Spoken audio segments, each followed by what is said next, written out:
Yeah, welcome to Abba Beach. There's a place to be fishing.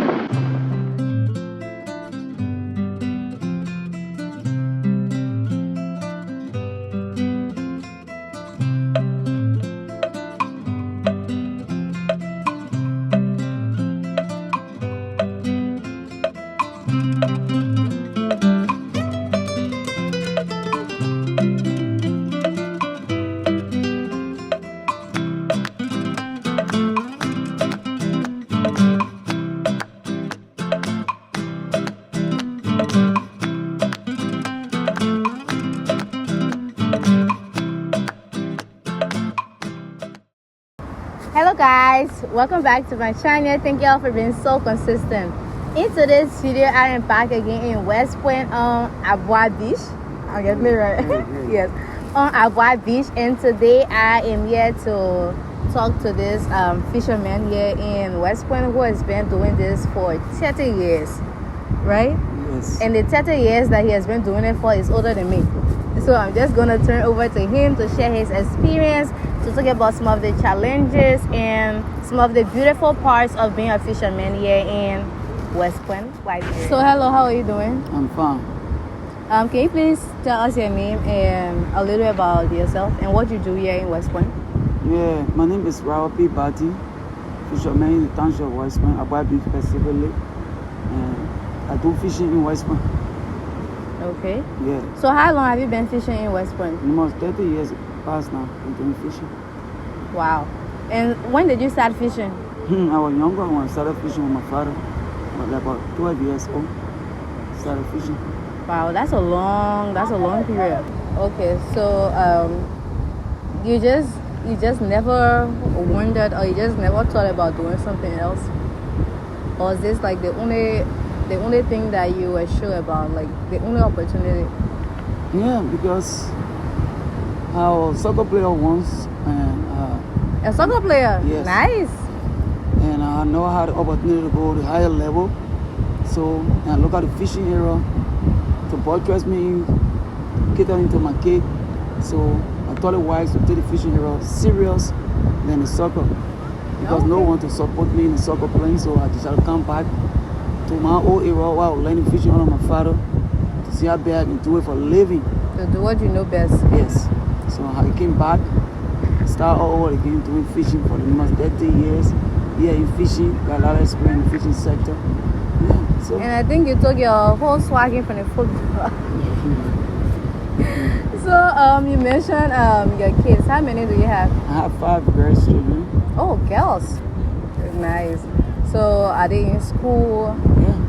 I got 2 graduates, one in AMU. AMU, I attend AMU too. Okay. So you paid all your children fees through fishing? Yes. We order the fish through fishing. No other job to start fishing. So over the years that you've been a fisherman, it's really long. So first of all, tell me about the beach.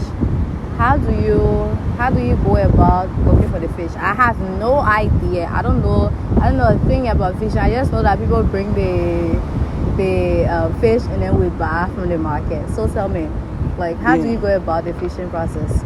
Yeah, the fishing process is hard, but we used to, so we could go up there to sell the net, buy the net. So that's the first step. Yes. Buy the net, $8 US for each of it. Then we got to count down to divide it into 2 categories. Because one of the parts of the net, 2 nets become from inside, we'll call it, and prepare it. After preparing it, use the sand as the lead to carry on the water to fishing. The sand? Yeah, the sand from the beach. So how the sand can be used as light? So we can put it in the plastic, tie it with bag on the net. I can show you an example right here on the net and all you will see it. Okay, so let's talk. So how far do you go when you're setting the net? About 6 nautical miles. 6 nautical miles. 6 nautical miles? Yeah, away from the shore. Away from the shore? Yes. Do you go further than that, or is that like the distance that you have to? The distance I have to stop for the type of fishing I do. Okay, so what type of fishing you do? I'm doing cassava fish fishing, cane, lobster, crab, crawfish. Lobster? Yeah. Sophisticated. Yeah, all the fishes you're calling are really delicious. So do you get fish every day? okay, so before you talk about a quantity of fish that you can get every day, when do you leave the shore? What time do you leave and what time do you come back? It depends the time of the fishing. Okay, so what do you mean time of the fishing? Yeah, we got two categories of fishing. Like we can go night fishing, sometimes we go day fishing. Like so now we'll move at 6 o'clock in the morning. Sometimes we'll move at 2 o'clock in the morning, go either to 12 o'clock, we'll come back. 6 o'clock, we can cancel at 2, 1. All depends the work on the sea. Work on the sea? Yeah. What do you mean by work on the sea? Sometimes you go see how the net looking at. The net, you can wrap. You have to loosen all of them before you throw it back to where you will leave it for the next day to get some cash. Okay. So every day you go, what's the presumed quantity of fish that you can catch? You know, all the time you get mush. But you go, you can never come empty with the kind of a net we use. You have to come with something. Sometimes you catch more, sometimes you get less. Yeah. Because how the fishing look like. Okay. So what are some of the challenges that you're faced with? I mean, 30 years, you have a lot of experience, and that I just think that you have taught people too. Yes. So what are some of the challenges that people face, fishermen face when they're going for the fish, when they're coming back, and then the whole selling process? One of the challenges we get here because we're using the pairing canoes, the little canoe. The one is a machine boat that we're in right now. We got pairing canoe. So we are using the pairing canoe. Challenge we feel the wind blowing. Sometimes you get a hard time on the ocean. You can't able to pair to come back home, and you know it will take a longer time to reach when the hours will leave from the sea to land on shore. It's one of the challenges because when we using machine, we're using pairing. So the distance will go. When the breeze against us, we catch hard times, so now we land in different county. Okay. So have people died from that? Yes. Wow, that's We sad. lost a lot of people from that. That is very sad. So what's another challenge that you can think of? Yeah, because one of the challenges is that we want, like for the question you asked, the arrow about the net and thing, it's very expensive as a Liberian. Yeah, $85. $88 US. 88. So we're fighting hard for people to come to our aid to see how better we can open up marine store, we can order about the net cheaper, we can able to get fish, and able to support our children in every category they want to be. So that one of the help we really need, the challenge we really face on the beach here. The net very expensive, and that rubber net won't last long. And, you know, so when you use it not last long, you go and buy another one. So the money you keep to sustain you and your family, you will end up going to take it again and go buy some more. So when the country bringing it here, say in a year, we're able to buy it cheaper, we're able to get some. So do you buy it at a foreign store? Yes. Ghanaians have the store. Yeah? Ghanaians have the store bought it. Oh, Ghanaian. Oh, okay. So how long does it last? That's about 6 months. 6 months. And in that 6 months, can you generate the $88 from the fishing? Yeah. Sometimes you get it at all fishing boat can take the whole net and carry it. Wow. So we got a lot of challenges because the fishing boat all suppressing us as a local fisherman. Because where we feed our family from. But they told us that they should go over 6 nautical miles to do the fishing. But they always coming in the territory of our own fishing and always disturbing our property. And so sometimes it can get us setback. We don't get anything to do. So some of the challenges we face in the fishing. I mean, that's really sad. But now I just thought that you had like a store where you go and get these things at an affordable price, because people have been doing this for a long time, and most of the people depend on beaches like this one to get fish, because Liberians love fish. Liberians love eating good food. So speaking of Liberians love eating good food, how is the relationship like between the fishermen and the market women? Yeah, between the fishermen and the market women, you know, they took down the beach to get daily bread from us. So like when we go and see when the fish are down, we got press that we'll give it to them to. They just sell people to sell and get something to go home to take care of their own family too. So we're living by one another. So sometimes we can't talk the problem that I just spoke of on the net issue where people can break the net. We'll go and hammer them and say, oh, please help us. It's more cash that we are the orders. Yeah, there can buy a new net to start fishing again. And they can do that. They can help. They can boil dress us in the house. That's nice. So I don't know if it is here on Abois Beach as well, but when I visited Grand Bassa County, the fishermen there, they had a song that they were singing. Is that something in general? Is there a song here on Abois Beach that fishermen can sing when they are pulling the canoe up? Yes. Yeah. We do it as well. Can you sing it? Yeah. Alright. Gobo hey, hey balo, gobo hey, hey balo, gobo hey, hey balo, gobo hey, hey balo. And why it coming up? Can we sing it again? Gobo hey, hey balo, gobo hey, hey balo, gobo hey, hey balo, gobo hey, hey balo, Which friend? hey balo. Hey, Balo, Kobo, hey, Balo. My voice terrible. Okay. Yeah. So, what are some of the beautiful parts of being a fisherman? What are some of the good things? I'm sure, even though you have the bad things, but you gotta be balanced. I'm sure there are good things too. Yeah, one of the beautiful things to be a fisherman because it's a nice part of fish in the water. Because I can go fishing and get lost in crawfish. And I know I want to eat it. Then I you just say everything. For what? The best part, I know. Yeah, eat the best part of the fish from the sea. Yeah. More often, while doing my fishing, I was sent for my joint, they kind of get really lost up to go feed a barbecue and tea. That's on period. Yeah. So you want to tell me 30 years and the only good thing about fishing in West was that they felt like you gotta eat a big fish? To eat a nice part of the fish. And the only good thing there? And one of the good things I know. You said one of the good things? Yeah, give me another one. Yeah, some people can get fast money.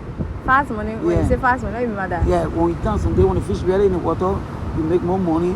If you have to, like everywhere you want to buy your vinto, and we go there to chill, and feed ourselves as a fisherman because that the area we find ourselves.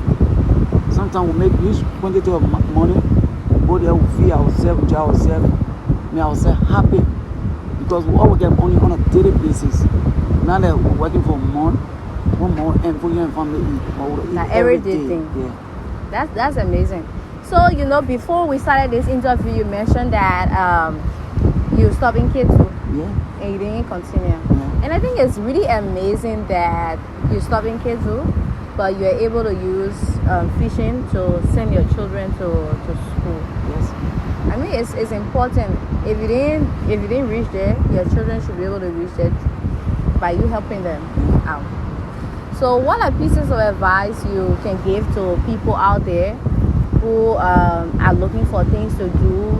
Maybe they don't have the money, they don't have the strength. Like, what can people do instead of just waiting on jobs or blaming the government or blaming opposition or just blaming any other people for the problems in the country? What are some of the things you can say to them? Yeah, really, I can say to them. For me, I know I went far in school, and I take the initiative to know what I can do better. And what I can do better is fishing. So I thought it was wise to focus on fishing. That's what I've been living by up to now. So it's not late for any of them. And you know what I'm saying? When I can get 2 graduates and get a child in a college as a fisherman, they can do the same. Period. And you know what I'm saying? Yes. So the opportunity is in the code. So they need to see reason and come join us. We teach them the work. They will learn it. We're not keep from here when we're fishing. We'll listen with other people around here. And you know what I'm saying? Learning the work and things. You can imagine. I never stepped my foot in Ghana. My father is a born Ghanaian. My mother is a Liberian. I never stepped my foot in Ghana to speak my dialect.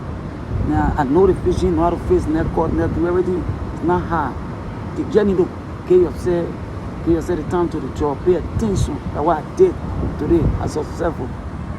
I mean, anything, if you want to be good at anything, you have to pay attention. Yeah. You have to set a goal, know where you want to see yourself in a few years. Yes. And then you pay attention, you learn that thing to the best of your ability, and then you move forward with it. With that one goal in your mind that you want to do better and become better. Yes. And you will be able to achieve it. Yes. So if people want to reach out to you, do you have a way for them to contact you? Yeah, I got my phone number. And I'm the coach for the entire beach, so the farming. And when I asked you to tell me about yourself and fishing, you didn't think to mention that you're the coach? Maybe other thing mistake, I was there, make comment on it. So I didn't come to that part right now. So you can teach people how to swim and teach them how to do I teach people how to swim, how to ride machine. And I'm the coach for the entire beach. I coached the team for numerous of years. Yeah, I gotta come back. Oh, when you say you haven't been defeated, I don't understand. Yeah, we play as numerous of games. Since I took over as a coach, we've not been defeated. Your team? Yes, Or this whole beach? fisherman team. The whole beach. So you can play against other beaches? Yeah. So how many beaches do they have here? Like, Yeah, plenty of. Not only in the township of West Point, they got Nikutan Beach. yeah, They got Popo Beach. They got Iyadebe Beach. They got Banja Beach. So now oh, they here meet in the middle? we can go to the place another same for us go play game. From there we come back. And other people same for us because we the one having a higher vessel in terms of fishing in Monrovia. So yeah, we the head. We control the whole entire fishing sector. Our children on the be the head for the whole of Monrovia in fishing. Wow. Yeah. That's amazing. And he said to me, not school like me. You see how far we're going? Trade is important. It's really, really important. So if people want to reach out to help the fishermen, yeah, how can they reach out to help? Yeah, we got our chief here. We got people that are running the beach here. So when you come on the beach, you want to see the people that control the beach. You reach out to Amos Constant. It will help you to reach out to the people that control the beach. About me, I'm a coach and it's a fisherman. I'm not in a position I held in here. To get their position. Yeah. That's amazing. And I think it's really inspiring that you are doing so well. You're doing amazing. And I wish you luck. Good luck. Thank you. So thank you all so much for watching this video. Thank you for being so consistent. And thanks to our brother for sharing his story and talking about fishing in Liberia. It was amazing. He's inspiring, and I hope those who are watching this video will listen to the piece of advice that he gave us, because it is very important to know what you're good at and put your attention behind it and set a goal so that you can be good at it. So thank you all so much for watching this video. If you're new, don't forget to hit the subscribe button and turn the notifications bell. Love you all so much.